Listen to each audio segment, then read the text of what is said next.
Salam, selamat pagi Ibu Bapak, Saudara-saudara. Selamat jumpa kembali dari Bukit Sion. Kami menyampaikan salam sehat untuk kita semua.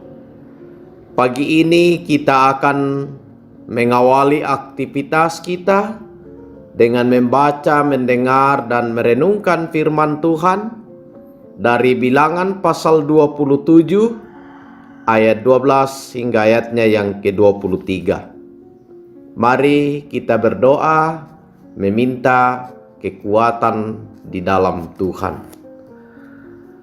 Kami bersyukur kepadamu ya Tuhan, karena Tuhanlah yang menolong, menyertai, dan membangunkan kami.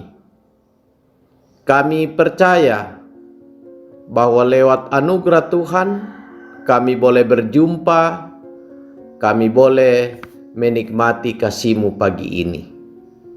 Kami akan membaca, mendengar, dan merenungkan firman-Mu. Kiranya Roh Kudus-Mu akan menolong kami semua. Dalam nama Yesus Kristus kami berdoa. Amin. Bacaan kita hari ini Sabtu 26 September 2020, Bilangan pasal 27 ayat 12 hingga ayatnya yang ke-23. Yosua mengganti Musa. Tuhan berfirman kepada Musa, "Naiklah ke gunung Abarim ini, dan pandanglah negeri yang kuberikan kepada orang Israel. Sesudah engkau memandangnya, maka engkau pun juga akan dikumpulkan kepada kaum leluhurmu, sama seperti Harum, abangmu dahulu. Karena pada waktu pembantahan umat itu di padang gurun Sin, kamu berdua telah memberontak terhadap titahku untuk menyatakan kekudusanku di depan mata mereka dengan air itu. Itulah mata air Meriba dekat Kades di padang gurun Sin." Lalu berkatalah Musa kepada Tuhan, "Biarlah Tuhan Allah dari roh segala makhluk mengangkat atas umat ini seorang yang mengepalai mereka waktu keluar dan masuk, dan membawa mereka keluar dan masuk, supaya umat Tuhan jangan hendaknya seperti domba-domba yang tidak mempunyai gembala." Lalu Tuhan berfirman kepada Musa, "Ambillah Yosua bin Nun, seorang yang penuh roh, letakkanlah tanganmu atasnya. Suruhlah ia berdiri di depan Imam Eleazar dan di depan segenap umat. Lalu berikanlah kepadanya perintahmu di depan mata mereka itu. Dan berilah dia sebagian dari kewibawaanmu, supaya segenap umat Israel mendengarkan dia.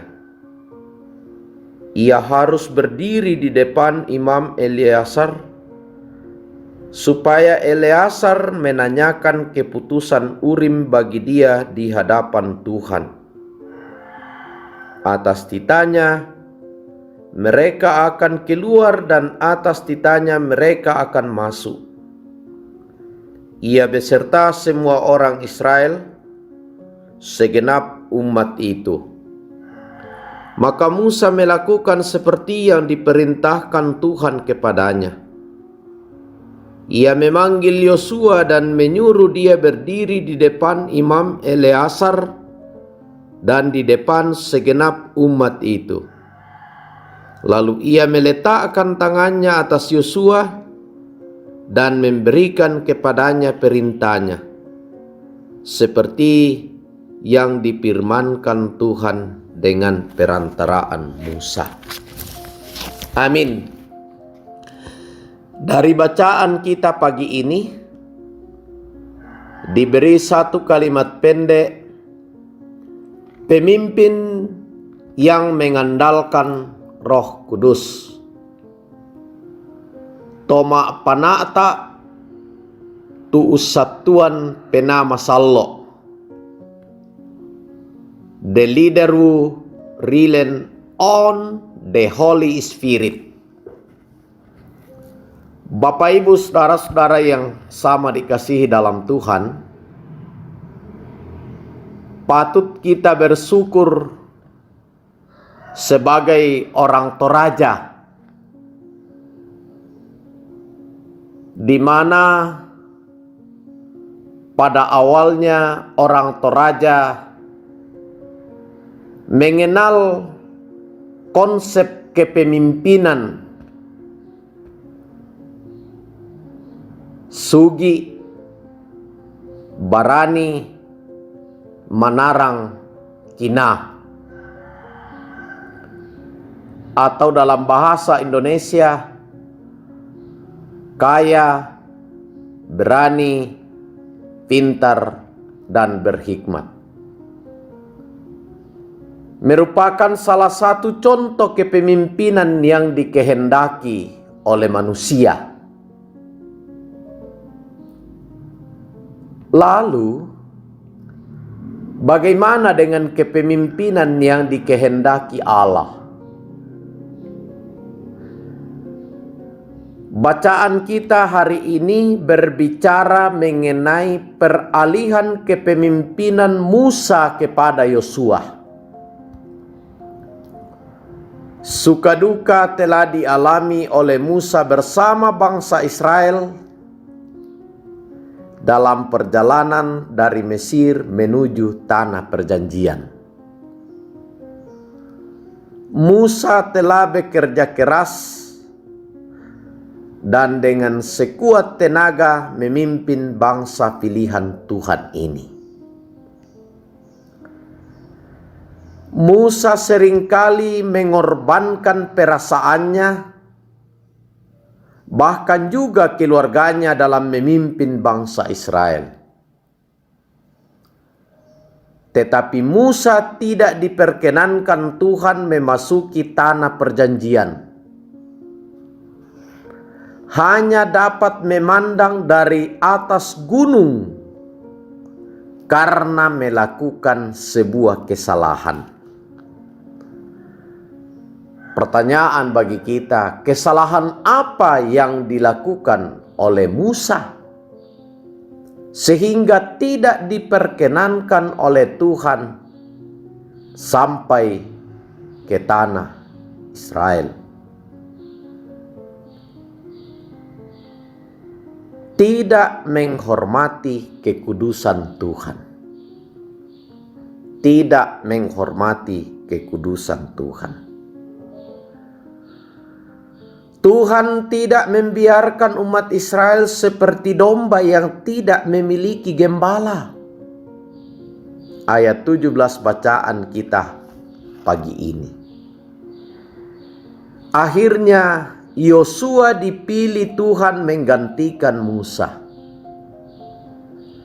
Sejak masa mudanya, Yosua sudah menjadi abdi Musa. Banyak belajar dari Musa. Banyak mendapat bimbingan dari Musa. Telah menyaksikan langsung perbuatan besar yang dilakukan Allah bagi umat Israel. Yosua dipilih Tuhan bukan seperti kriteria menurut manusia. Sugi, barani, manarang, kina, kaya, berani, pintar, dan berhikmat. Tapi ada hal yang menarik karena Yosua penuh dengan roh. Ayatnya yang ke-18 bacaan kita hari ini. orang-orang yang dipenuhi dengan Roh, maka ia akan berhikmat, ia akan pintar, ia akan berani, ia akan kaya. Kalau dalam Amsal, takut akan Tuhan adalah permulaan pengetahuan. Bapak, Ibu, saudara-saudara, kepemimpinan yang dikehendaki Allah ialah pemimpin yang takut akan Tuhan. Menjadi pemimpin bukanlah perkara yang mudah. Karena itu, mari kita terus-menerus mendoakan agar pemimpin kita terus belajar mengandalkan kuasa dan pimpinan Roh Kudus dalam tugas dan pelayanannya, sehingga mereka semakin kuat dan takut akan Tuhan. Jika kita sebagai seorang pemimpin dalam keluarga, dalam jemaat, dalam masyarakat, hendaknya kita menjadi pemimpin yang baik, yang selalu mengandalkan Roh Kudus, supaya apa yang didambahkan dari dalam diri kita, kina, barani, manarang, siasugi, menjadi berkat dalam memimpin dimanapun kita berada. Mari menjadi pemimpin yang berhikmat karena mengandalkan kekuatan Tuhan. Yeremia 17 ayat 7. Diberkatilah orang yang mengandalkan Tuhan dan yang menaruh harapannya pada Tuhan. Amin. Mari kita berdoa.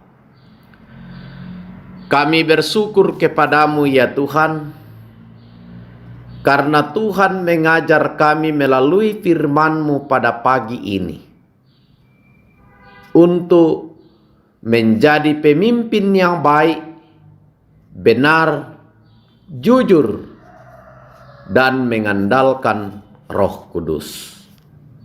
Terima kasih, terima kasih. Kiranya kami semakin menyatakan ketaatan kepada Tuhan dengan penuh sukacita. Berkati kami sebagai umat-Mu, sebagai masyarakat-Mu, dalam melanjutkan kehidupan anugerah-Mu hari ini dan seterusnya. Jauhkan kami dari hal-hal yang tidak sesuai dengan kehendak Tuhan. Tolonglah kami, berkatilah kami. Kami berdoa kiranya kami semua tetap sehat, tetap bahagia, tetap bersuka cita di dalam Tuhan, menikmati pertolongan dan penyertaan Tuhan setiap saat. Yang sakit Tuhan sembuhkan, yang berduka Tuhan menghibur. Kuatkan kami ketika kami lemah, segarkan kami untuk melanjutkan aktivitas kami hari ini, baik sebagai petani, wira swasta, pegawai, dan lain sebagainya. Tuhan, berkati pemerintah kami, tolong mereka untuk tetap berhikmat agar damai sejahtera-Mu dinikmati secara bersama. Berkati bapak-bapak yang mempersiapkan diri sebagai bupati dan wakil bupati, baik yang ada di tanah Toraja ini maupun yang ada di tempat-tempat yang lain. Tolonglah mereka semua, beri sehat kuat, melakukan apa yang dikehendaki Tuhan dalam menyampaikan program-program mereka, dalam mempersiapkan diri untuk menjadi bupati dan wakil bupati di tanah Toraja ini. Kasihani kami semua, tolong kami, biarlah kami tetap hidup menikmati damai sejahtera-Mu hari ini dan selama-lamanya. Kami hanya berdoa di dalam dan melalui anak-Mu Yesus Kristus. Itulah Tuhan dan Juru Selamat kami. Amin. Terima kasih Ibu Bapak, saudara-saudara sudah mendengarkan firman Tuhan. Tolong kita semua tetap tenang, tetap menggunakan masker, jaga jarak, cuci tangan, hindari kerumunan. Tuhan memberkati.